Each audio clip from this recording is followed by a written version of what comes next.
participation. All right, let's move to tab C. Present, discuss, and consider Resolution 949-2023. It's a resolution adopting the Universal City Parks, Recreation, and Open Space Master Plan 2023 to 2033 for the development of parks and open spaces within the city of Universal City. Thank you, Mayor. We will be getting on to that presentation. What I have asked Randy to do is kind of give you an overview of all of the things that we've accomplished in terms of park improvements over the last several years. And the reason I bring that up is many of those items were in our previous Parks Master Plan. Councilmember Vaughan was very nice to give us one from 1997, the projects that we had in there. To me, it's always remarkable when we have a plan, we actually accomplish everything that's in it. So before we start moving forward, I'm going to ask Randy to give us a recap of what's happened in the past so that the council and the residents are aware that we do these plans and we do carry them out. Randy? Thank you. Mayor, Council, first I'd like to get started with introducing my Parks and Rec Commission, who have for not just the 25 minutes of the last meeting, but since October, have been working diligently on this Parks Master Plan with our consultant. And real quick, I want to introduce Harry Westerfield, who's our chairperson. Raise your hand. Mary Eddy, who spoke here as well. Nicholas Ferguson, he's not here tonight, but Janet Tennis, who's right there. And then Alexis, who's right there. So these members of your commission, like any commission that you have been working, if you recall, council working comprehensive plans. It's the same thing. We've had workshops, we've had meetings and stuff like that. And this master plan is for the future. It is for them. It's a working plan for us to move forward. And that's what, as council, I tasked this commission to do. And since October, when we began this, working with Mr. Luck on putting this together, the commission worked on the survey that everybody received. Now, each one of you should have received that survey. I hope you all put in and provided input with that survey, but as well as the citizens. Everybody should have had their input, and that was their time to put the input in. And so that's what was computed, that was what you will read in this plan of everything that their input, and that's what compiled the priorities that you'll see here tonight. As well as only doing that, I'm just going to trade it by here, but with the survey, is that we've had these Parks and Rec Commission meetings for anybody to come and attend as we work this until this last meeting. So there's been times that unattended, we've had a few folks that have been, Mr. Ugo's been in the last couple of meetings there, but prior to that, this plan has been worked to that point. So I want to commend my commission members for all the work they put into it. I'm happy Mr. Geyer's here tonight, who worked the first one. I wasn't a part of that.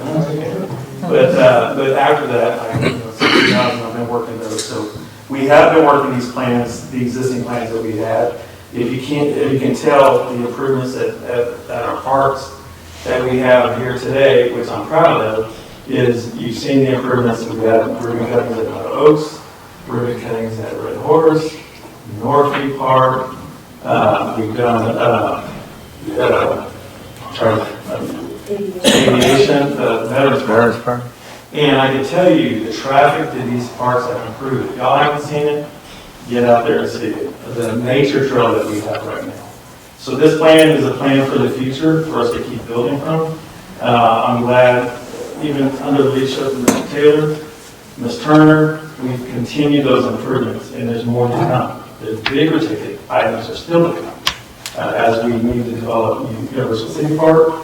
It was said here tonight that it ranks second among the worst ones. Well, it's our oldest. It's the most expensive one that you're going to have to help support and getting developed. So that one's coming before you. So there's more to come.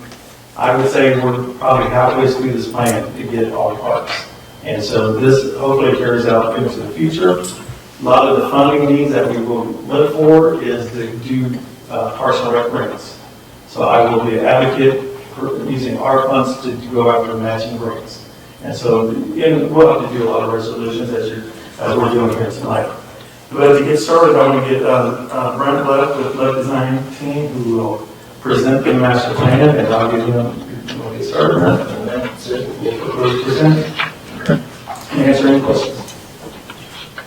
let's go ahead and do the presentation, and then we'll go into the questions after that. Go ahead, Brent. All right, thank you, Mayor. Thank you, Council. As Randy mentioned, my name is Brent Luck. I'm a park planner, landscape architect with Luck Design Team. I say thank you for allowing us to present to you tonight for the discussions tonight. Also want to say thank you. I was involved with the plan in 2012 and 2013. And when you also go back and look at some of the master plans, which were done with a little bit site-specific master plans that were done with a little bit different technologies. Some of the dates were 2005, Summit and Gothic Park 2007. I also had the opportunity to be involved with. So I'm going to present the draft master plan tonight for discussion and potential action from the council. And I'll step through, and part of it, you'll see some of the context of where the park has evolved and where the parks plan has meant to the city over the last 10 years. So I'm going to try my best not to show you my backside the whole time. But I'm going to go through the screen, and Mary, I'm also going to ask you to use my eyes if I need to zoom in and out. Oh.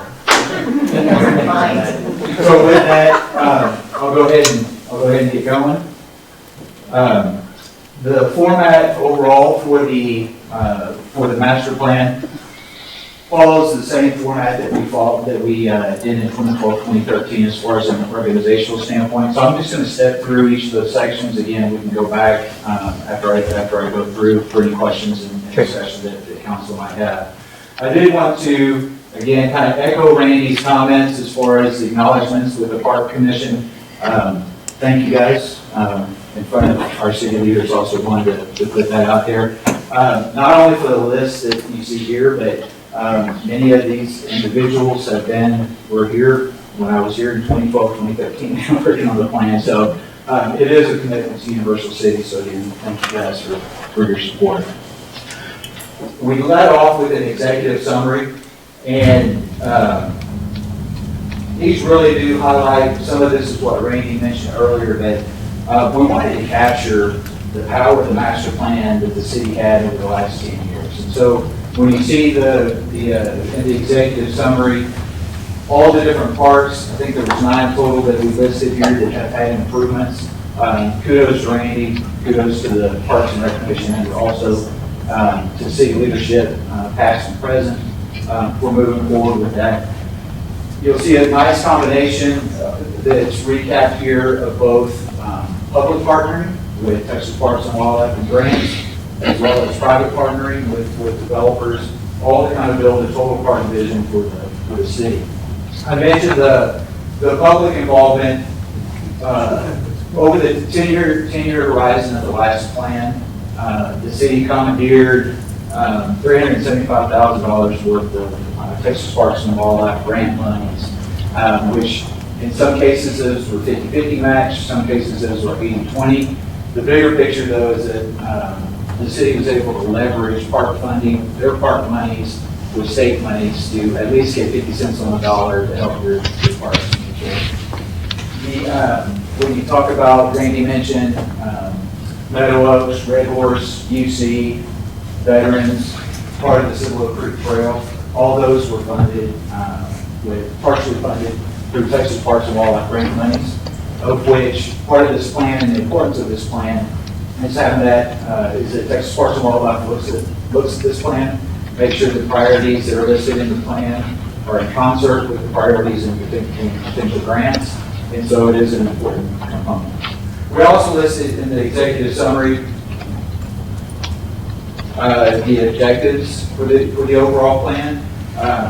These, again, we reviewed with the Parks Commission, and I'm going to correct Randy on one thing. We actually started back in August when the survey went out.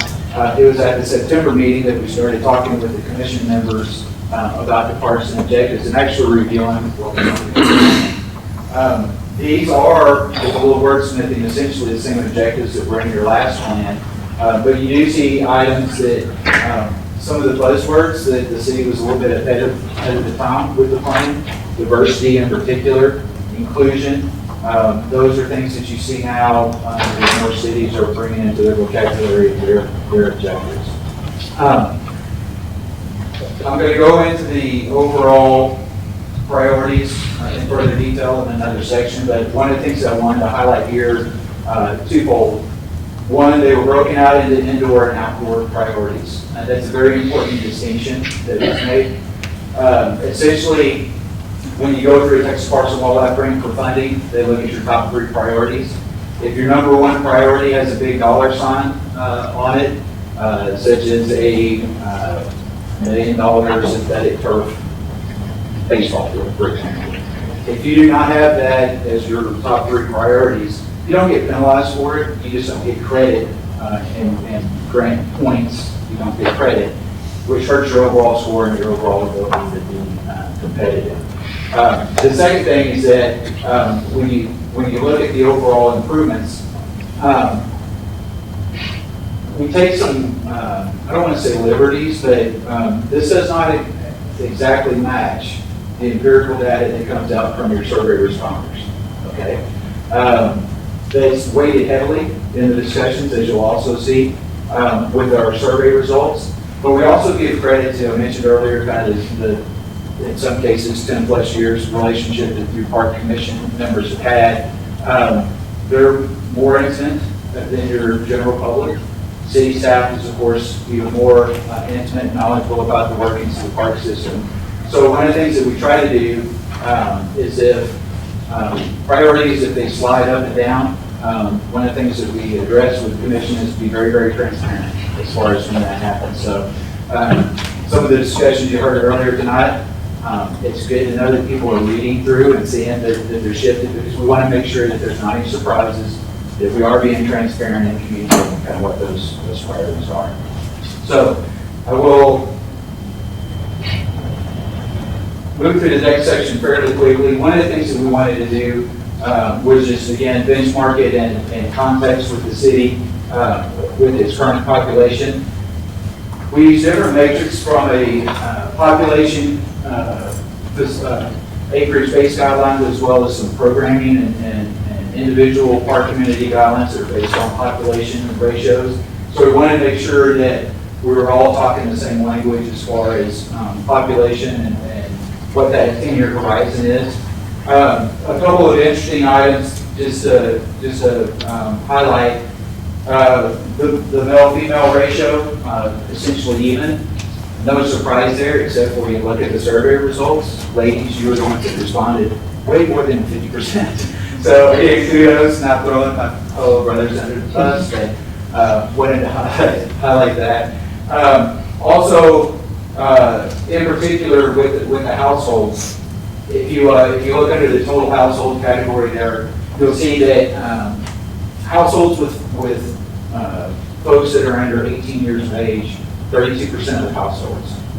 That's a pretty large number that when you're looking at median recreational needs within the city, 32% is a pretty high number for under 18. Right below that, 23% for those that are over 65. Okay?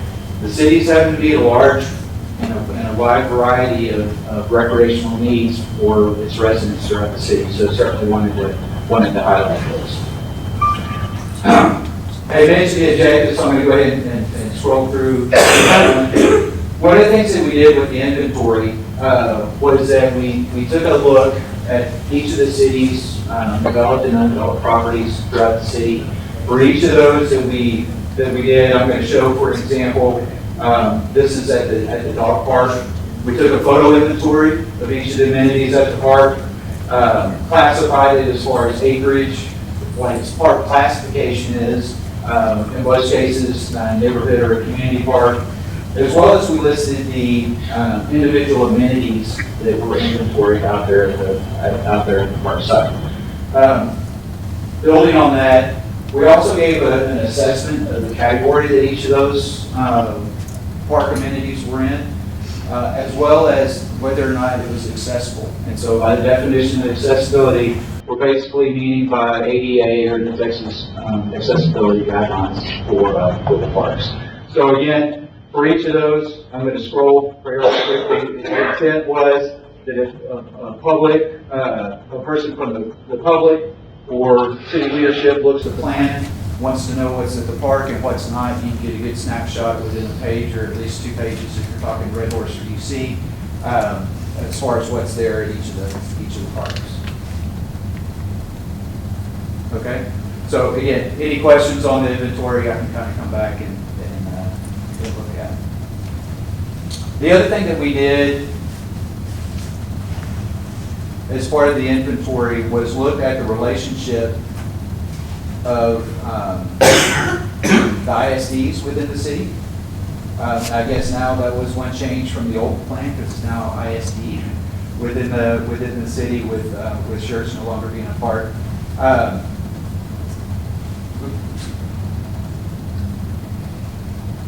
Okay. And so I'm going to come back to the one matrix up above. The reason we do that, as far as while we list the different amenities that the city has, or excuse me, different schools have within the city, is because those schools in large part do provide some type of de facto recreation amenities. Some are gated, some of those gates are locked.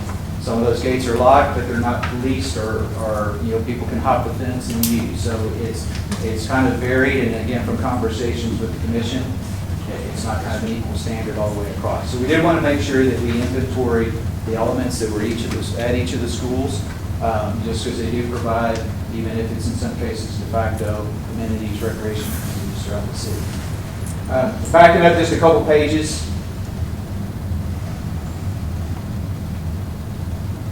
One of the things that we did, again, was listed all the city's parks, all the acreage, all its parks classification, and had it in one nice table that you can see that the city has almost 200 acres of parkland, both developed and undeveloped in the city.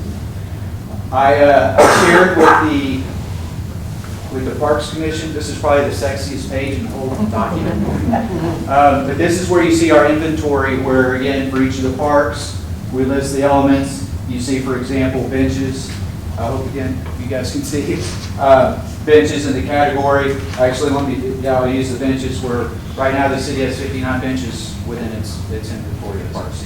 Okay. So again, one of the things that we do is we establish that ratio and moving forward with population projections to make sure that we're at least keeping pace with the existing ratio of amenities per people. Okay.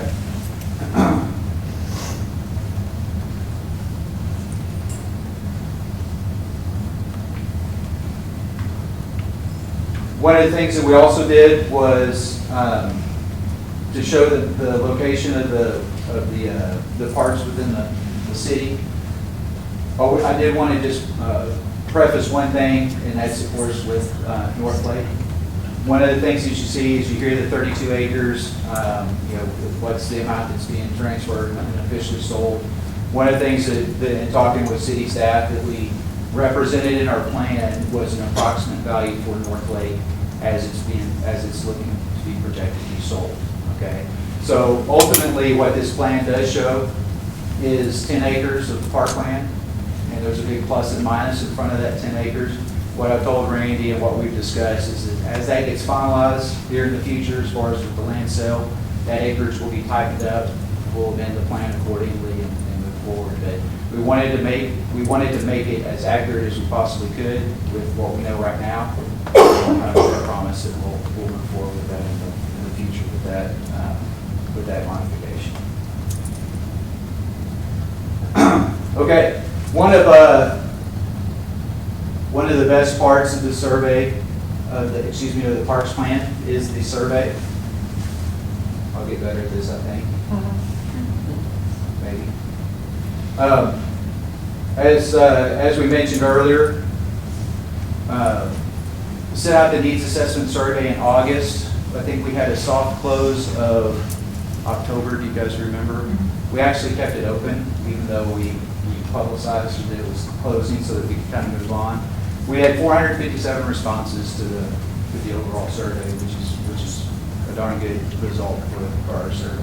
I did want to share a couple of things. One of the benefits, again, of having worked on your past master plan, we created the survey last time, and in many cases we asked the similar question so we could see a benchmark of results from 2012, 2013 to 2022. And so I wanted to share just a couple of those. On question number 2, we asked how often do you visit parks? once a week. Back in 2012, that answer was 24.69%. So again, when you see all the investment that Randy talked about earlier in the parks, you start to see that. The other thing, another number on that end was the numbers that had never went to the park. In 2012, that number was 22%. So again, kind of good to see a benchmark as far as, and pretty exciting to see as the park grows. Question number 3 referenced which park facilities that you use. Meadow Oaks, in this plan you can see it's 12.24, or if you can't see it, I'll tell you it's 20.24. Back in 2012 it was half that at 6.6. So again, it's doubled the amount of use or people that have responded as far as if they go there with the park system. Similarly, in Northview Park, again, the number that we have is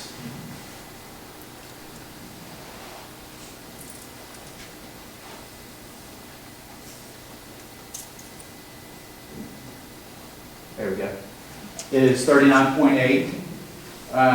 Back in 2012, 14.87%. So again, tangible numbers that show if you invest in parks, people will come. So on question 4,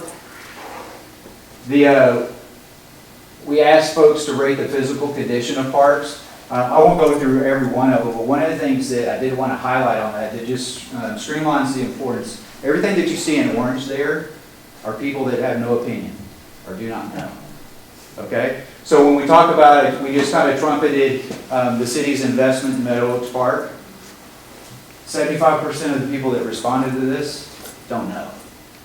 Okay? So that's part of the city's mission as well, is to get out there and share what the city does have. What can we offer from Parks and Recreation? Because those are high numbers that you look at. Some of them, like the neighborhood parks, the new Cimarron and Remington, if you're not in those neighborhoods, if you don't go across Pat Booker, there's no real reason for you to know. But some of them, again, like Meadow Oaks, those numbers show and highlight the city needs to promote itself more as far as the park opportunities that are offered.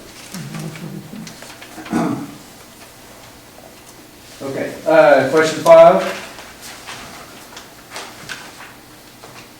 One of the things we had, how would you rate the opportunities, the Parks and Recreation opportunities within the city? Almost a quarter, 24.8, said excellent. That number is 12.06 in 2012. So again, you see the pattern. It's almost that double the usage or double the favorable remarks. Question number 6, the top 4 ways you learn about parks. Believe it or not, let's see, let me see if I have, y'all know what social media was? Did anybody know what social media was back in 2012? It was a thing. Back in 2012, 17.31% heard about Parks and Rec opportunities from social media. Now that number is 57.87, and I would say growing daily. The Gateway newspaper back in 2012, 77.45% heard about parks. That's down. So again, no surprises if you look at the uptick in social media and moving forward. The other thing though that I did want to highlight, if you look at the city's website, again, this is how people find out about it. 48% found out about parks through the website. 2012, 33%. So again, the investment in the digital media and getting that out there is important in paying dividends.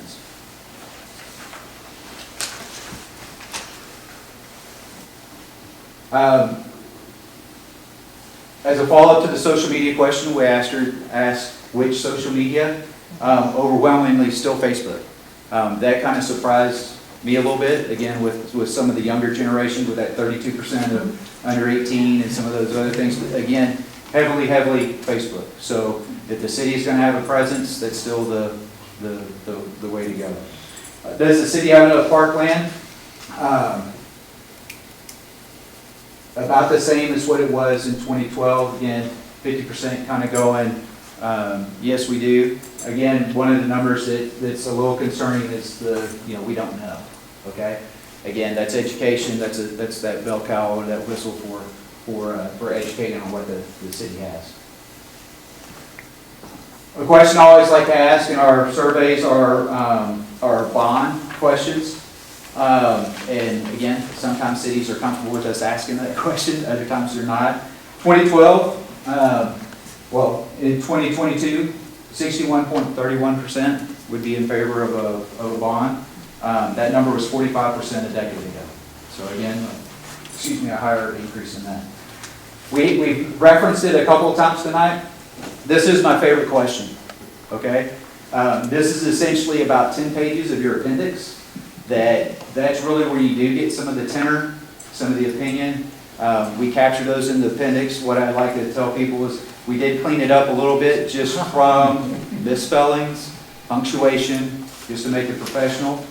If you see all caps in those, people put in all caps, okay? That's not us paginating or doing anything different. So it is pretty raw as far as what you see in that. I think you can pick up those emotions and everything that go through. So again, as we encourage our park commission members to look at those, certainly you want to make sure that everyone that has a chance to look at the plan. Don't lose those just because they're in the appendix, because there's some great comments back in that area. Question 11. One of the things we asked was how fully is this need met? It is kind of all over the place, but I'm going to highlight a couple of things. And those are here at the bottom when it talks about, okay, I actually did that one on purpose, guys. The indoor pools and the senior amenities, okay, because we knew just from the results that we got that was going to be a topic of conversation. When you see this 58.5% here and the 32.68% for the senior amenities, those are folks that have responded that those needs are not met at all. Okay, so question 10 that has the appendix with all the comments at the end. I think senior centers, indoor community center, some type of reference along those lines was mentioned 9 or 10 times throughout all the comments. But when you see that percentage, you can see that there's definitely a feeling that, hey, we're not having that met. And so we'll talk about that in just a little bit. I mentioned earlier when we showed the, there we go. When we showed the indoor and outdoor priorities that we had listed, this is the empirical data of how the survey came out, okay? We basically asked, okay, from everything that you have, rate your top 3. We kind of went, if you said number 1, we assigned a 3. If it was your second priority, a 2 and 1, and just let the math come out. And so I wanted you to see where that came out. Trails number 1, that's what it was in your last master plan. But you want to see in particular the outdoor pools and the senior amenities and where that came in at 2 and 3 through the survey. So again, I'll kind of address that when we get to the implementation section, but just wanted to highlight that. The other thing that we wanted to do was to make sure that we had a list of recreational items, amenities for people to choose from. We wanted to make sure if there was any that was not mentioned, that people had a chance to respond. So it's not Brent just stuffing the ballot box with answers that I want to see or anything like that. Question number 13 is also a very good look into what people feel as though is maybe slipping through the cracks or not offered. It's everything from an indoor skate park, a drone park, I think outdoor chess was mentioned. I mean, there's just a lot of things in that section. So again, included in the appendix, 100 or so items, but well worth the time to go through and read. The last of the survey questions were really more demographic questions. One of the things, and I'll breeze through the rest of them fairly quickly, but if you remember one of the demographic questions that we asked earlier, or that we showed earlier, talked about or showed a percentage of homeowner-occupied homes versus renter-occupied homes. Essentially, it was pretty close to a 50-50 split. In our survey responses, only 10% of our renters actually responded. So we try to look at those to see, hey, are they married? Are the do the different results match the demographic results on there. And so this was one that kind of surprised that that's a major difference from what you saw in your demographic study. So, okay. Standards and guidelines. The main thing that I wanted to highlight through here is, again, we showed this chart earlier. This is all your park acreage. We divided it up into 3 major classification: neighborhood, community parks, and natural resource parks. And then again, the acreages associated with those. So with neighborhood parks, you have almost 7 acres of neighborhood parkland, 64.52 for community parks, and then the remainder in the natural resources. That was, again, guys, one of the things that we wanted to highlight, and that's what I mentioned earlier with the asterisk about having the plus or minus 10 acres so far with North Lake, as far as having that in. As that gets tightened up, we'll adjust accordingly, and come back to council at a future date as that property gets formally conveyed. So we talked about a little bit earlier about the population. Over the horizon of this plan, the city is expected to hit its build out. And so one of the things that we wanted to do was just kind of put together an acreage per thousand population of parkland that the city has. Back in the day, mid-90s, the National Recreation and Parks Association had a published benchmark of about 11,000 per acres, 11 acres per thousand population. NRPA stopped using that benchmark because, for example, one of my clients back in the day was the city of Laredo. They had a whopping 3 acres per thousand with a growing population. And so as soon as they heard that benchmark of 11,000 per acre, they were defeated. It didn't matter what the plan was showing because they knew that there was no way they were going to catch up to the almighty NRPA benchmark. I do reference that just so that you have an idea that, again, in context, most people may not know, low 9s, high 8 acres per thousand, is that good or bad? It's healthy. It's very healthy for a park system. In regards to amenities, this is, again, based on our current population. This middle column gets back to that sexy graph that I referenced earlier as far as listing all your amenities. That helps us project out as far as growing population basis, in this case in 2028, 2033, as far as moving forward, that what are those items, what and how many of those items need to be in the future.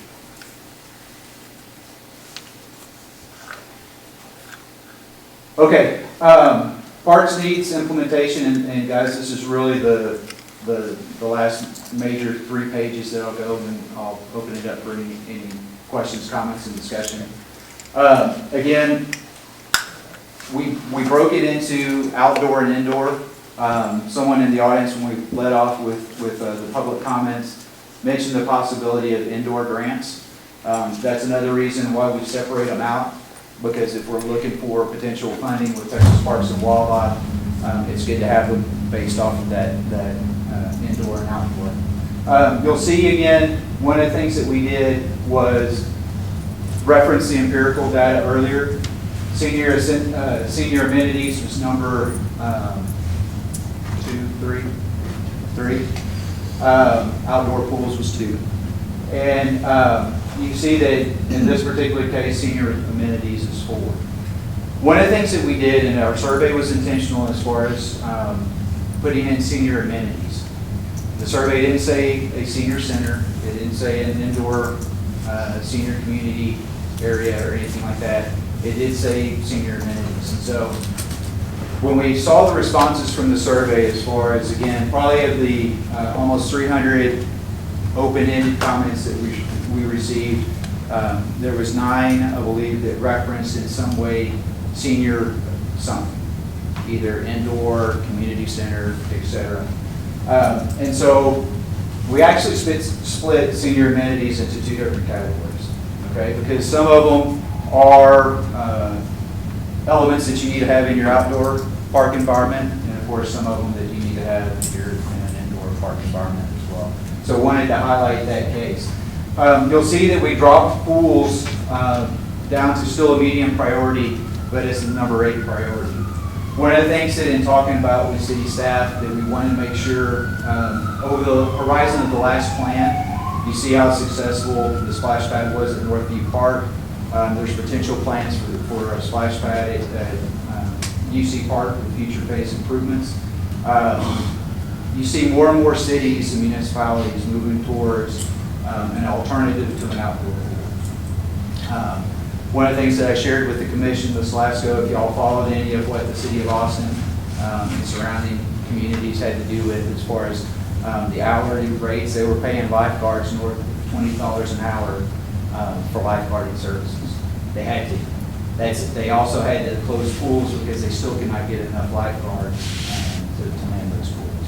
So one of the things that this plan does detail is the city not really having the capacity for the initial investment as well as the ongoing maintenance investment for an outdoor pool. So again, we're anticipating some discussion of that tonight, but that's one of the reasons why you see that it was put below splash pads and moving forward is because of that investment.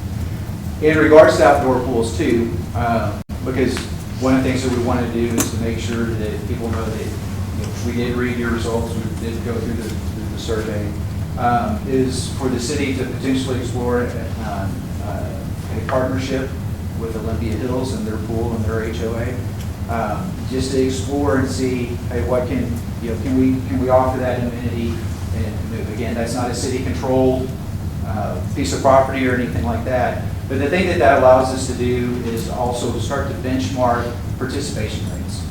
So if the city goes through and is able to, with the example I mentioned, are able to have a partnership, you can start benchmarking and documenting the participation. Okay? If it's 8 people that are showing up over the duration of a summer or over 5 summers, city leadership can make that decision. Are those 8 people worth a multi-million-dollar investment in an outdoor pool? Okay? So it just seemed that, again, knowing where the city has gone and the overall direction of outdoor pools generally in the park industry, that would be a good way to say, hey, we've heard that there's that need for the outdoor. Let's benchmark it. Let's build that case. Again, as we look at with this plan, we do updates every 5 years typically. We can start looking at those participation rates and again see if that's if it's growing in a healthy number that substantiates the city making an investment. On a similar line,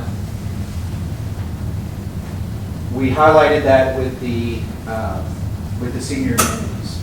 So I mentioned earlier, a lot of the amenities that we listed in the survey accommodate senior lifestyles, pickleball, walking trails, even some more of the passive natures, the covered picnic tables, etc. Provide some senior amenities. But we also relied on as well, when you look at Red Horse and the exercising stations that were added to Red Horse here over the last year. So there are some of the outdoor components. But particularly what I wanted to address or wanted to go over was the indoor component of the senior amenity center. Because we don't want to minimize, we did hear, and so I hope you don't take it that way when I say only 9 or 10 in the appendix. Those were comments and they're valid comments, and so we need to hear and we need to respond to those. So our thought process in looking at it is that right now the city doesn't even have a recreational program to build upon. And so we did talk with the head librarian, help me Randy again on Christine. And because we asked, hey, is there space there? Because there have been activities and classes that have been held at the library in the past. Essentially, one of the things she was very clear about was kind of the mandate more for it to be the life enrichment, almost like a life skills kind of thing versus a recreation component. It was really kind of their mandate. One, they're not trained and geared professionally to run those kind of programs. Any programs that they have done in the past that have involved Yoga, for example, they'll have a trainer come in and utilize the space. The only problem with, again, using that as a long-term solution, using the library as a long-term solution, is that there's not storage space. There's not storage space for mats. There's not storage place for mirrors, weights, etc. to do that.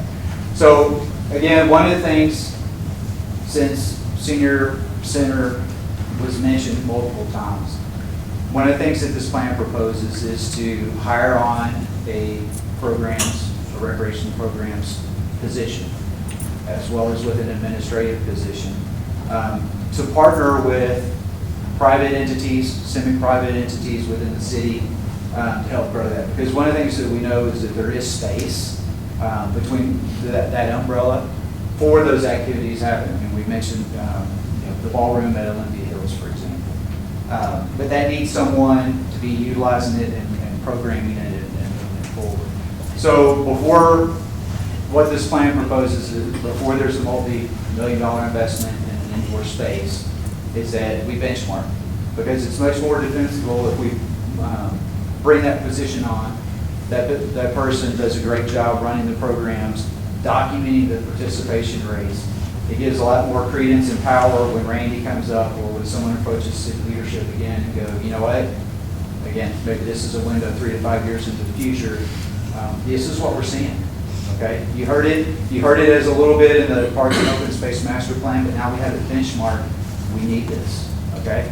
On the flip side, if those participation rates are low, again, if it's the same 8 or 9 people that are doing bingo, doing Zumba, doing the same thing, that may not warrant the investment in the long run, the long-term capital upkeep for the city.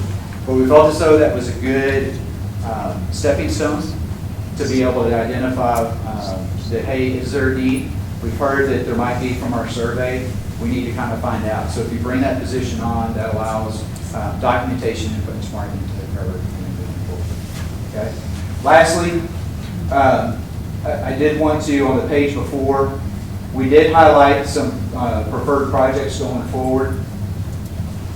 The overall trails priorities that again that you see on this part. High priorities, trails, playscapes, and natural areas and open space.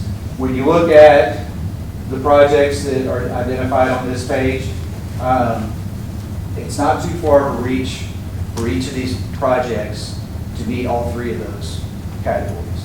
So what that means is that should the city move forward with this on a grant application, you're going to be competitive. Okay? I can't stress enough that when you look at the parks grant criteria, they rate your top 3. Okay, if you are satisfying number 6 or 13 on the list, that's great. From a scoring standpoint, Texas Parks and Wildlife is really not concerned. Okay, it's those top 3. If you have the first one, you get X amount of points. If you have the first 2, you get X amount of points plus a sign. If you have all 3, you max out that category. Okay, if you have number 4, it doesn't matter. All right, so the importance of highlighting that each of these projects are competitive with your top 3 priorities is very, very important. Okay. So with that, unless you guys would like for me to read through all 296 comments or 106 on the appendix, I'll go ahead and open it up for any questions or comments. Okay, thank you very much for your presentation. It was very comprehensive. I really appreciate it. A lot of work been done. Thank you to the team. Put it all together. I mean, it's a labor of love, obviously, that you've been doing for a long, long time. And many of you have been associated with our park system for many years, so I really appreciate that. So let's go ahead and open it up, comments to Randy, Kim, or our architect. Specific questions, Randy? I just want to say I think you did a tremendous job putting it together. I appreciate the comparison between 2012 and the difference there. I think that was probably predictable, but I think it's really good to be able to see those kinds of things. Mr. Vaughn. So, Mr. Luck, on the 2013, there was a schedule on there that's called a service radius plan. I thought it was interesting to kind of show you where the park served. Yes, sir. We didn't have that this year. Do we have a way of knowing, is there an underserved part of the city that's too far from a park or? You know, it was very interesting. We, on the map that we had, this just shows the existing parks, was the one that we usually do that park surface radius on. And one of the things that we did in classifying the parks was we changed some of the park classifications. So for example, Northview, back in 2012, we had down as a neighborhood park. Neighborhood parks serve a half-mile radius. Because of the improvements, it's really acting more as a community park now, which has a 1.5 mile radius, that surface radius that you're referencing. By the time you put from a community park or with your service radiuses on there with UC, Red Horse, Northview, and then the Athenian, both Athenian parks operating as community parks, your whole city's covered from a community park service radius area. So it didn't really make sense to kind of show that from a community park wide. On the radius, or the neighborhood radius, which is the other one, the southern side of the city, you know, again with Capano Ridge and Remington Place, Cimarron, you had really good distribution on that side of Pat Booker. And then as you get to on the formal side of the city, or the older side of the city, UC and Red Horse, even though they're community parks, do provide that neighborhood component as well. So it really wasn't telling us a lot. We typically use that for like a gap analysis and looking for that. When you throw in the undeveloped Summit Park, formerly Gothic, or formerly called Gothic, you really have a pretty full coverage throughout the whole city. So that's one reason why we didn't show that in this plan versus what we showed on 2015. Okay. On the pool, so am I understanding you correctly that if we said, people told us the pool is important, and so we put it as, say, number 3 on the list, but if we say it's contingent upon, you know, getting some kind of grant that might cover half of it, or some other event happening like a bond or whatever would need to happen, so we're kind of like, we're in if people want us really to do this, but we're maybe not out, that might hurt us on a grant application? So part of the grant application also includes dollar numbers. So I'm just going to throw out a number, but let's say a pool with infrastructure is going to be $2 million, okay? If that's your number 2 priority, that's really one project of, you know, when I showed that last page, there was like 6 different potential projects that could be grant eligible. So if you're showing it as the number 2, you're really locking into that project and taking out a lot of other ones out of being competitive, because it's not going to have that community pool in it, so you're losing points.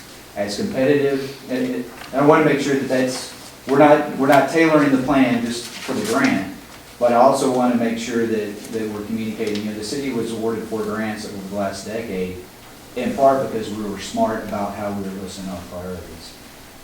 If a pool, for example, if there was future discussions, one of the things I mentioned, every 5 years, the state likes for you to update the plan just to give it to them. If leadership says, hey, we can find money for a pool, we want to move it up on the list of priorities, one of the things that we would do is we'd come back to you as a council and go, okay, we need to update those priorities. Okay? So that if we want to do that, because at that time, we would want pools to be in our top 3. Because again, if pools isn't, you're not going to be competitive. So what we would do is we would say, okay, you know, city leadership, we've heard the tenor that pool needs to be higher, there's money for it.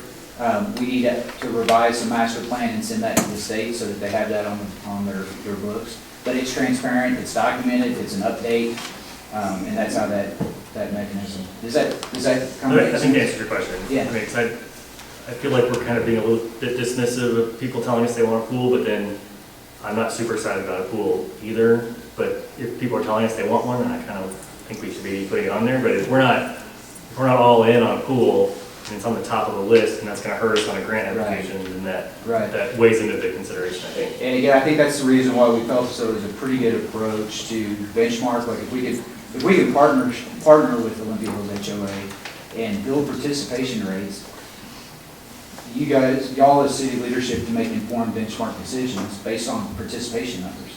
Not on, again, I'm not minimizing, the comments, but it's 9 comments out of 457 surveys that were completed.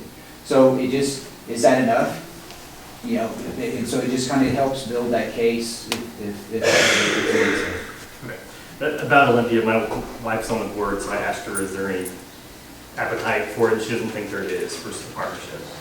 People can join. There's a Friends of Olympia membership. I believe it's 400 per family, but they have a cap just because they think they only have so many people that can join on top of the existing membership. Is that cap hit right now, or do you have any? I don't know what the cap is. They're looking for more people, but I don't know if it's 20 or if it's 100. But Okay. there's a number that they would stop at. Thank you. On the Northview splash pads, on the inventory where it was rated fair, good, or poor, is that your assessment or is that the survey assessment?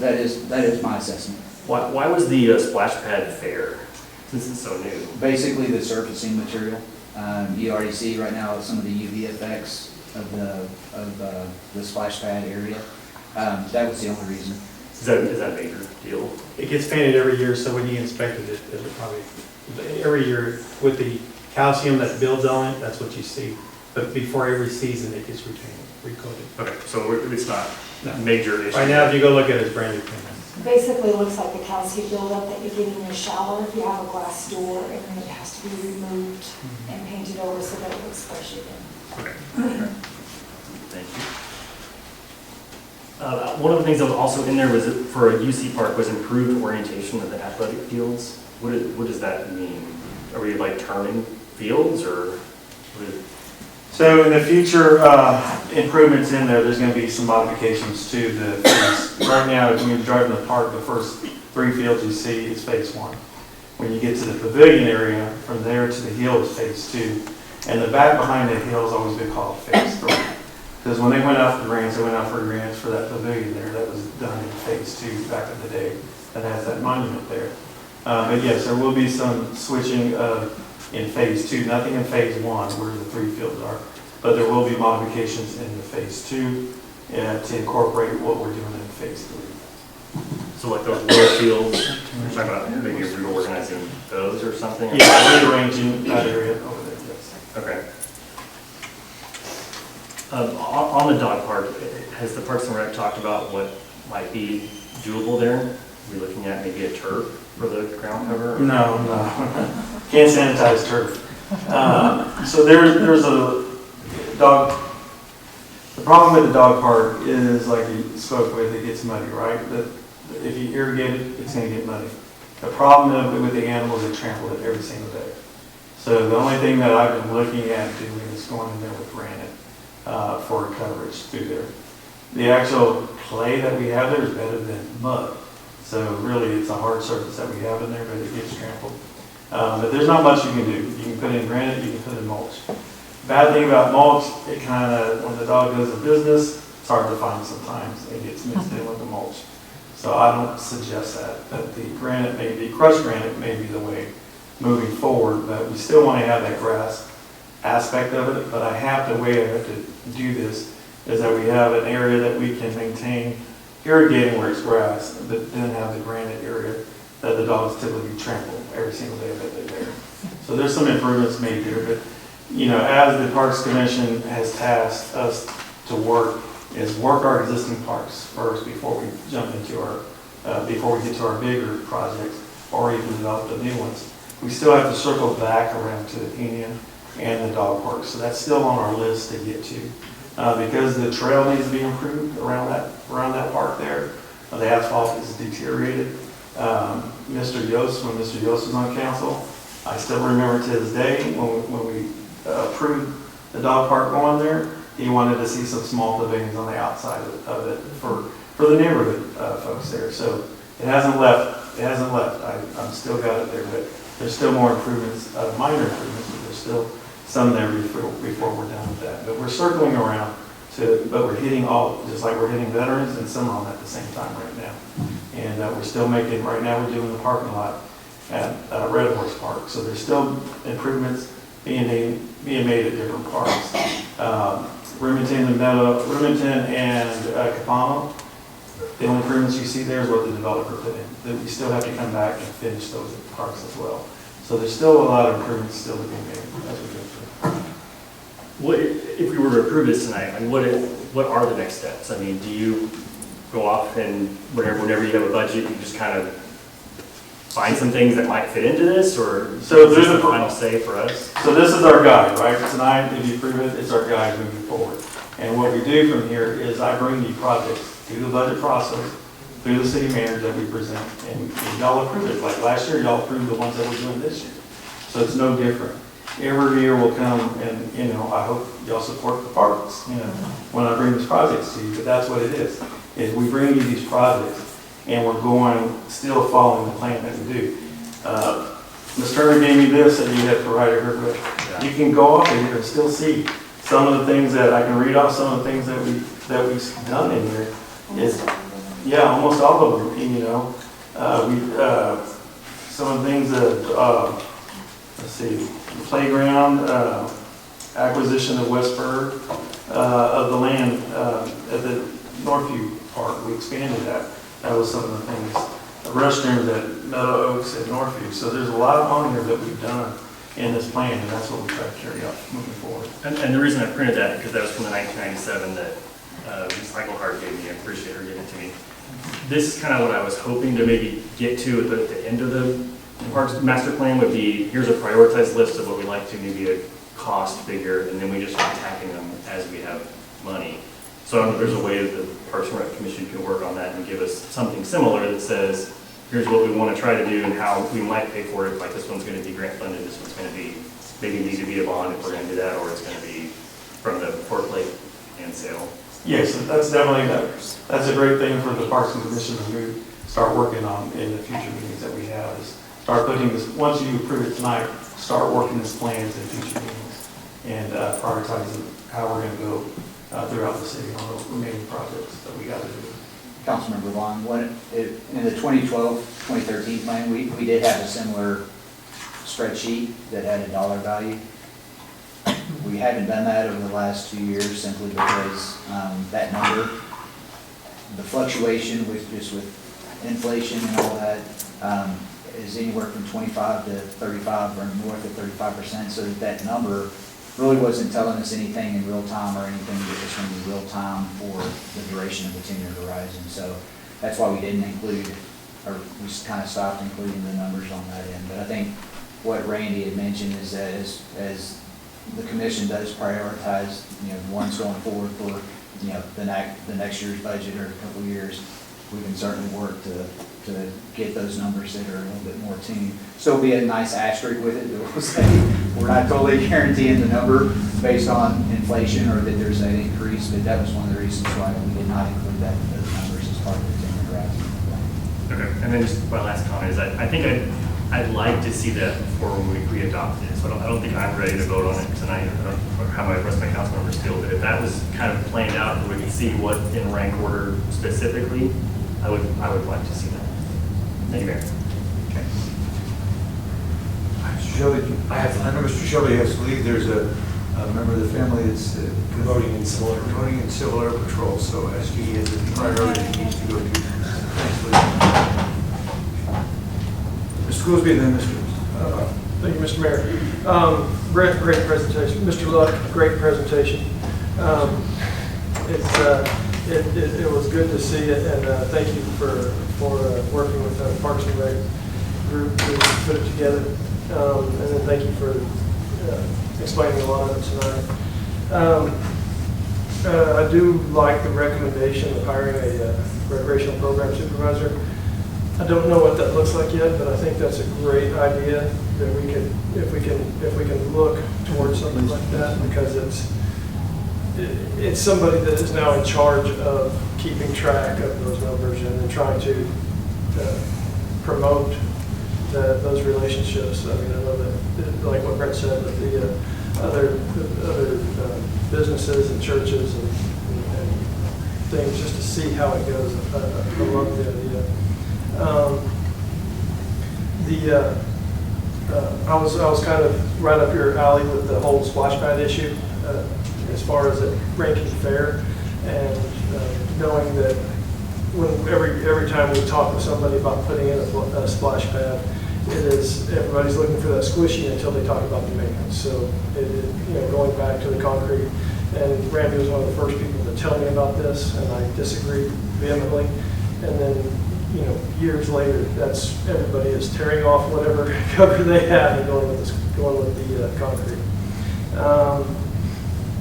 One idea that I'd heard on the social media was if you could, at your individual parks, if you could have maps or things of other parks.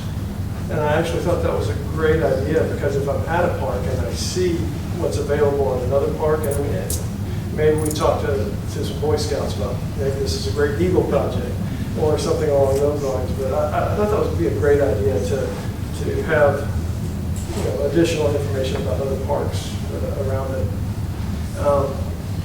Mr. Love? Yes, sir.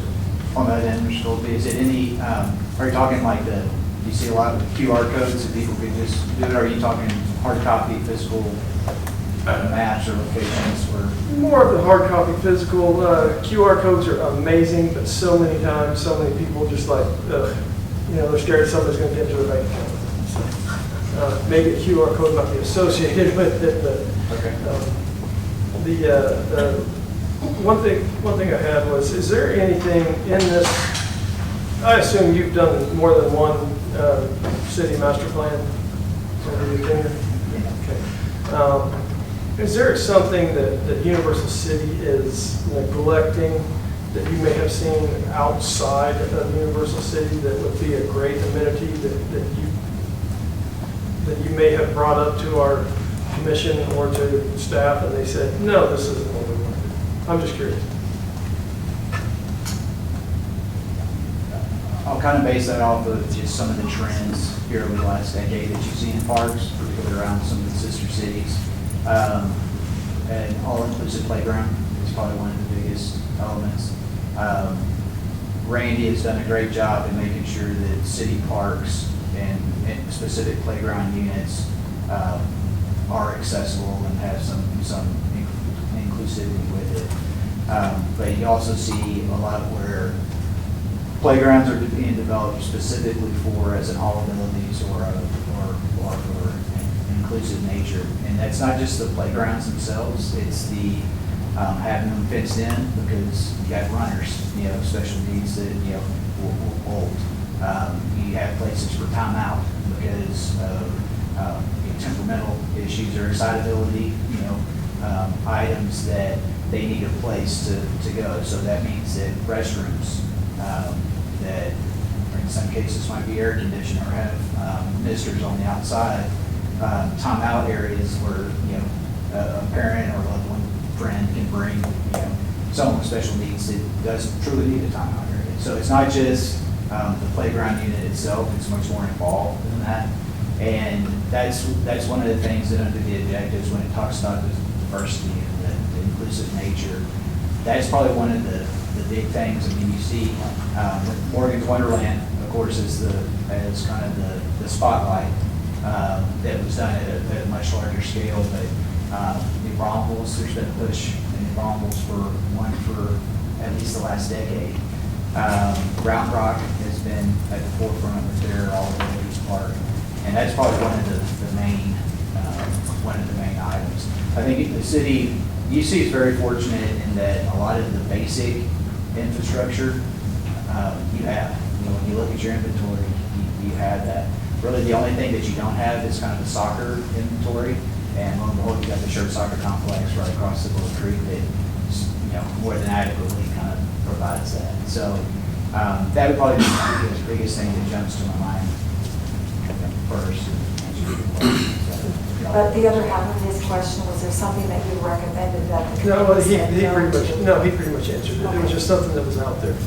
Yeah, and the Parks and Rec Commission have been more than, you can see, some of my answers are a little long-winded.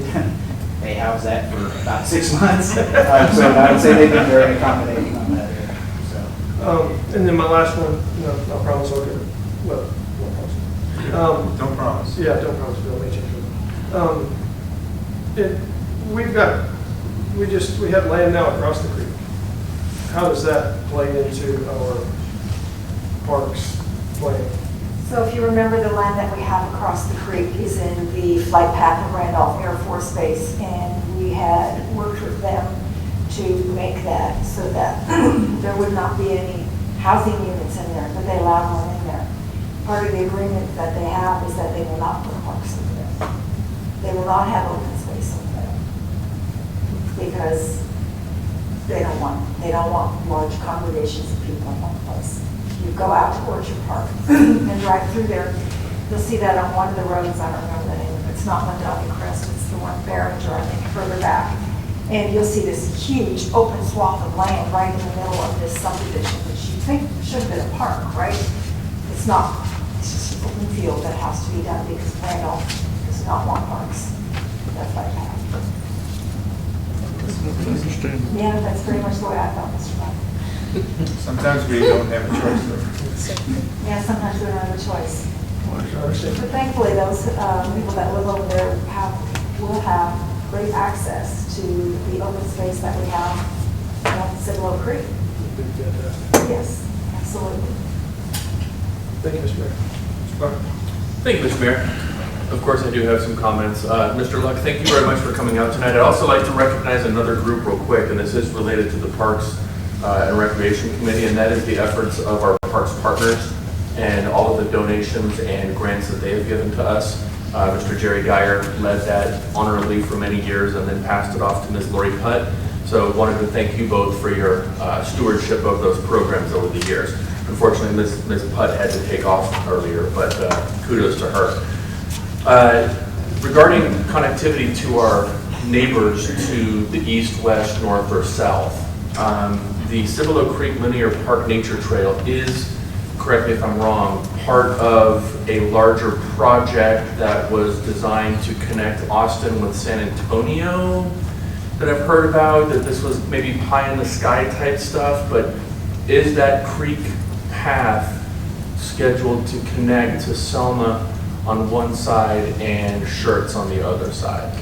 So currently, we are working with independently. I'm not part of that bigger group, because basically they want to take credit for what we've already done. So we do have a plan to connect through and there was one missing piece where the Stillwell Crossing is, which we finally got donated to the park system.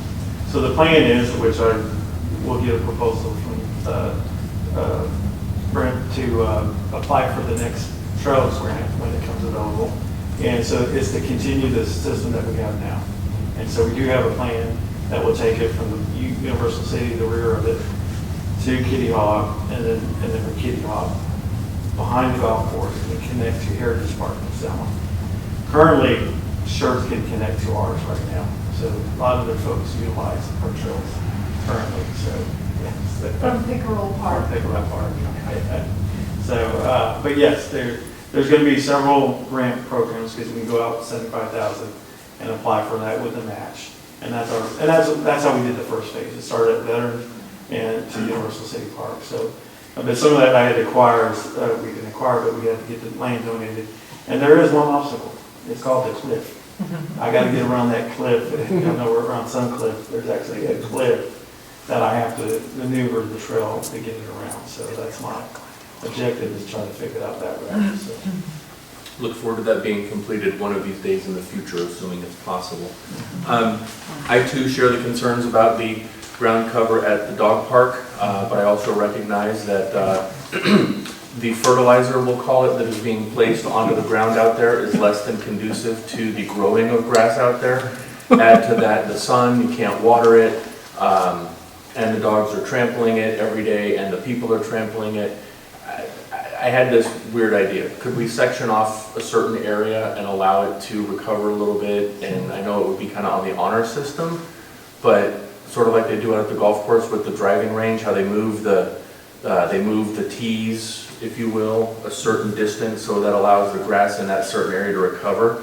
Could we consider doing something like that to have something out there? Are there any additives or soils, anything that we could add to the soil to get rid of all the alkalinity and all the other various things that are added? It's kind of that old saying is especially, I had somebody talking to architects when they do colleges, they don't put no sidewalks in. They see where everybody's gonna walk and create the trails, and then they'll put the sidewalk there. So it's kind of like our park now, we see where they beat down the ground right now. So I think the pattern is there for us to do what you're saying, is fence some off. But I need to put in a sprinkler system there. There is minor plumbing in there, but what it is, it runs down the center of the park. And you put the big, and it just jets all a big circle. But if we were to do that, we need to gauge those sprinkler systems to where it's covering the grass areas and not so much the granite areas. So, but that's a plan that we'll have to put in place to do something like that. But it's been looked at. It's kind of like which way do we go about it? So we've been working it, but that's something, yes, it's on our list to do. Very well, sir. I also echo my distinguished colleagues' comments about liking the idea of an activities director for Universal City. Maybe one, and then see how much work there is before we decide whether they need an assistant or not, something like that. But definitely like that idea of having somebody available to advertise, organize, promote, et cetera, and then execute. That sounds like a great idea to me. That's all I have. Thank you, Mr. Mayor. Nobody has anything? Nothing right now. Paul? Okay, very good plan. Again, it's a plan, it's subject to change. It's kind of like, almost like what a budget is. This is what we would like to be able to do, but it's not all there yet. I think you guys did one heck of a job in putting it all together. And I hear what Mr. Vaughn is saying about monies, and I think what's going to happen is that anything that's going to occur as a result of this plan is going to come before council anyway with the finances laid out.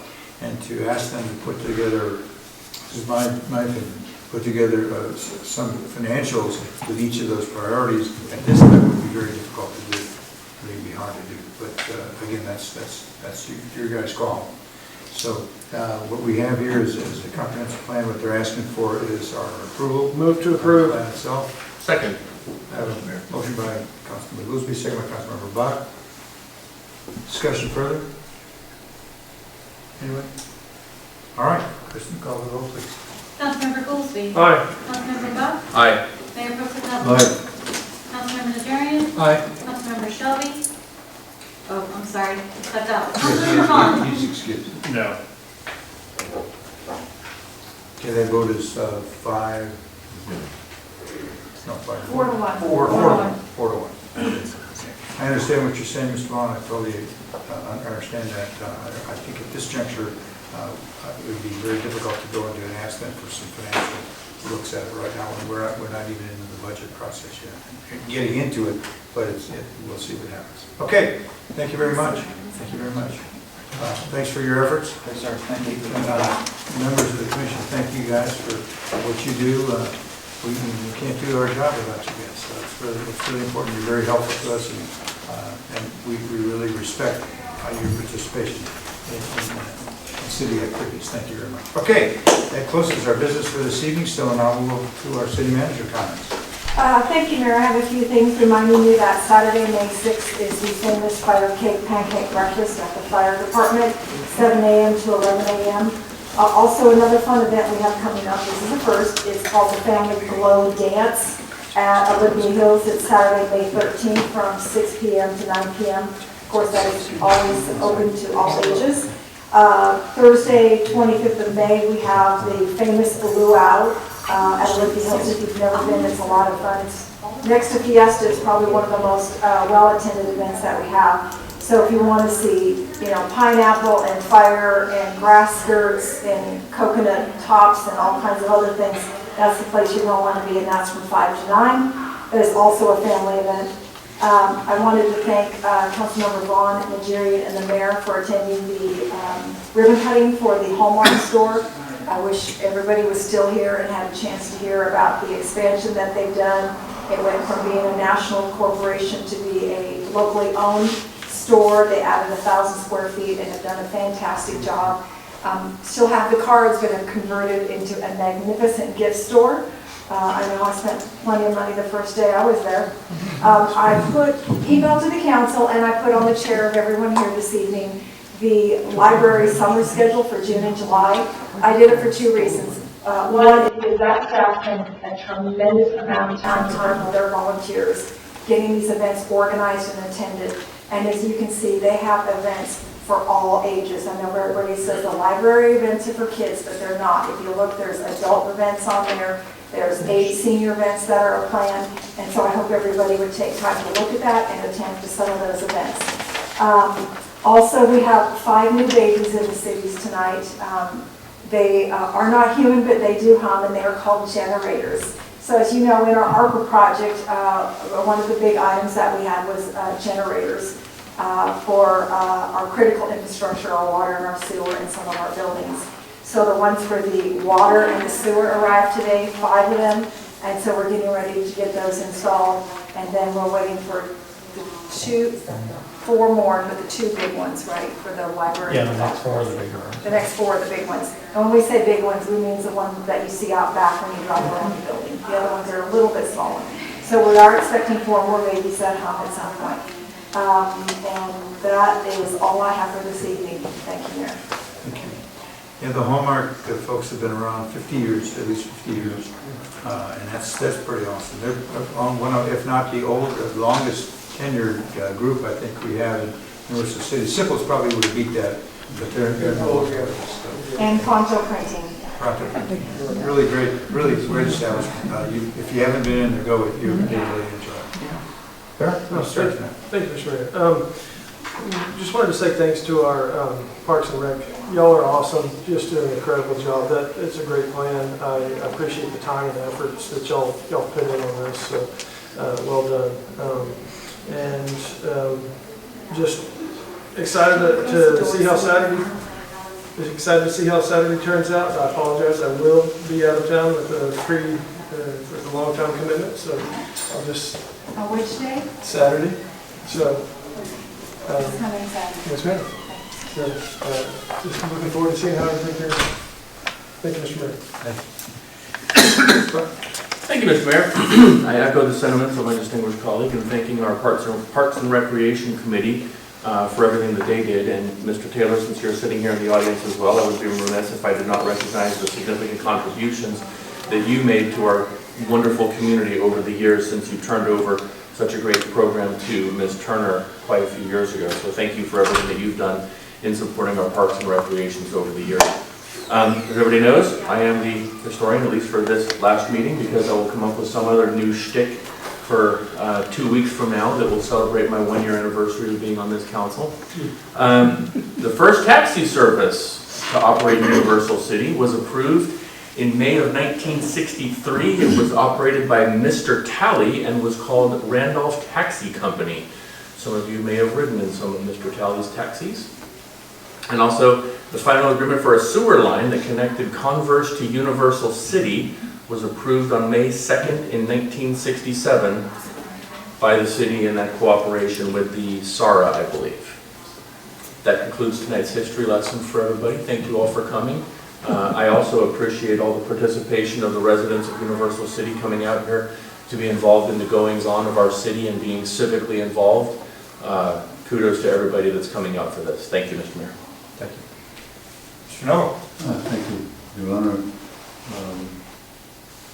Wagon Crossing, the Cimarron Park and Clubhouse. I can't wait for it to get finished. If you haven't seen it recently, it's a beautiful parkscape for the kiddos.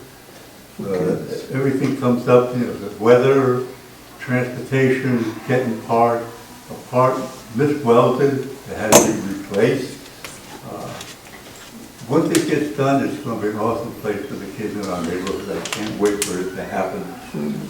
I remember when that was required by the city in 1997 when the Cimarron HOA went defunct because the neighborhood didn't want it and kicked the whole board out. And the city was, I think, remember when they took it over, the one thing they had to do was get rid of the swimming pool because of liability. And that's one reason why I think we don't look too well on outdoor pools or even indoor pools because of liability.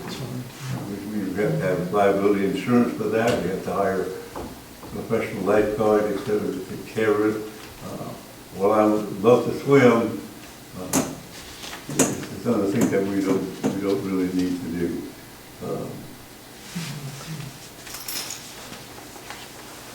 It's been out of commission for a long time, but I'm waiting for it to open up. But the clubhouse there is amazing. And it is a good money maker for the city. And a good, easy thing for people to get. And if they rent at the right time, they get it for a whole weekend for one price. If they don't clean it up, they pay the whole price. If they're smart, they pay a little price. And it's a great place to be. Well, Mr. Talley was the councilman, was a retired chief master sergeant. And he also owned the first car wash on Patrick River. At that time, you could buy an acre of land on Patrick Road for $200. If I only had more money and less kids. You would own half of Universal City. Well, I'd share it with you anyways. It's awesome. I can't wait to get it done. I thank all of you for coming out always on Tuesday nights, because Tuesday night is a big night, and especially if you're basketball fans this week, right? It's great. But your input is amazing. What you have to say and what you give to us is very, very helpful in our deliberations up here. And I want to thank Kid Sherry. I've known him for years, in the Park Department, the Park Commission, and all of those who work with that commission for doing a fabulous job over the years. I think I better shut up. Thank you. Thank you, Mr. Neville. Paul? Thank you, Mr. Mayor. I just want to reiterate the sentiments of my colleagues up here. Very happy that everybody came out. Parks Department has been doing a fantastic job. The presentation was fantastic, detailed. Ken's been working on that for a while. It's good to see Jerry and Guy out here tonight. Very proud of our parks and what their potential is and what they're going to become in the future. So I'm really happy to see all that come to fruition. Also, the Hallmark store, that was fantastic. I put a little dent in my card that day too. So you walk in there, it's totally different than what it used to be, and it just, there's absolutely something for everybody in there. They've brought in some gifts that I've never seen in there before, and everybody should go down and take a look at that. With that also, I had one other thing. Oh, I am going to end up missing this Saturday. I'm the first pancake breakfast I'm going to miss in I don't know how many years because I'm going to be out of town. So hopefully that all goes. And our Universal City Citizens Police Academy Alumni Association, which is UCCP AAAAA, will be out selling raffle tickets for some very nice firearms. You should go down there and check it out. And that's all I have since Friday. Thank you, Mayor. I'm going to pair it again. Thank you for Parks and Rec for putting that together. My vote no is just that I'd like to see a little more specificity and kind of a rank order. What are we going to tackle first? So that we have more specificity so we can throw money at it. If it's a little bit too nebulous, I don't feel real great about throwing a bunch of money at it until I kind of know where it's going to go. But Ms. Bullman brought up the safety concerns in the report, and I know Mr. Rubel's talked about the speeding that he's heard in the past, and I wonder if my council members would be interested in inviting the police chief to a future meeting to give us a state of the police department, tell us how it's going, and how the staffing is, and if there's anything we can do to help make it better. Anybody interested in having him come give a report to a future meeting? I can work there with the city manager for sure. Input sometimes from staff, especially some our departments, is very valuable, and I don't think we need to get a consensus to do that. I think I can ask the city manager if we can get that day. Okay, great. Yep. Thank you, Mayor. Okay. Mayor, I know we talked about the homework this weekend, but I did want to mention that we had scores of volunteers out this weekend that did the park cleanup down at the Civilo Creek. And I think we should recognize all of their efforts, because not only is that an arduous task, it's a very messy task, and they were working in a lot of mud and dirt and everything else. I think we had 2 trailerfuls. Do we know how many gross weight that added to? We normally do it by weight. No. How many volunteers did you have down there with you, Regina? We had about 40. 40 volunteers that showed up to clean up, so. Yeah. You stole some of my thunder, because Oh, I'm sorry. some of the They were telling me. Academy students attended that as well, and I teach Czech students at Northeast Lakeview, so some of them were there to really help out, and it's really great. It was a good turnout, terrific turnout, and just another example of volunteerism and how it really works in our community. So, okay, and the only other thing I want to add, besides what I said before about the commission, is that the dog park became a reality because of some really phenomenal work by the Parks Partners group. Jerry, Lori, the whole team that really worked on that. And yeah, it's not perfect, but I'll tell you what, everybody loves it. The dogs especially love it, because it gives them a chance to just roam around and whatever. I wish we could, there's no way that kind of grass could ever happen where it would not get ruined immediately. So I think the gang is doing the best they possibly can under the circumstances that were confounded. So again, thank you everyone for coming this evening. Again, I would have specifically set up Mr. Shelby. This will be his last full meeting. Obviously, our next council meeting will be the opportunity to welcome any new members that are elected. This weekend, Saturday is certainly the vote. And you, the voters, will make that decision. We'll make it happen from there. But I did want to specifically commend William for his 10 years plus of working with our community, and I'll make sure I do that at our next council meeting in May. So thank you everyone for coming this evening again. This meeting is now adjourned. Thank you.